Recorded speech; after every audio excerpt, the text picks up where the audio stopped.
है दोस्तों।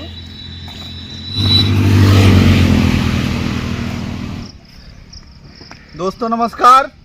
और आज देखिए मैं यहाँ पर जो है कल दिवाली बीत गई तो यहाँ पर अब वेदी बन रही है, क्योंकि छठ पूजा अब आने वाला है।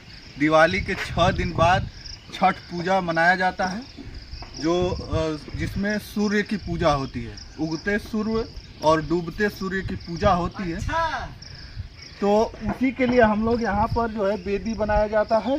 तमाम सारी वीडियो आप लोग देखे होंगे, सब कुछ आप लोगों को पता होगा, लेकिन क्या करें अभी बनाना पड़ रहा है।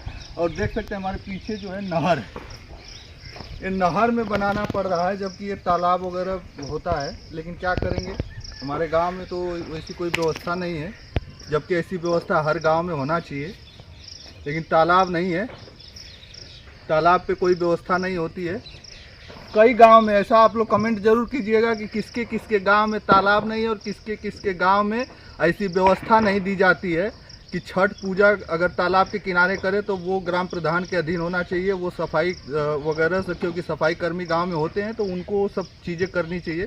लेकिन यहाँ देख लीजिए खुद करना पड़ रहा है हमें।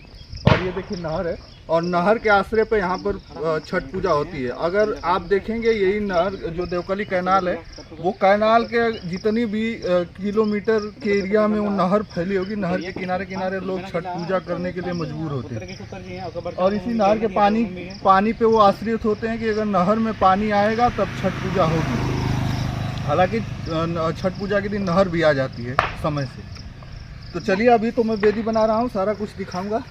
तो बस इस वीडियो में इतना ही। जय हिंद, जय भारत।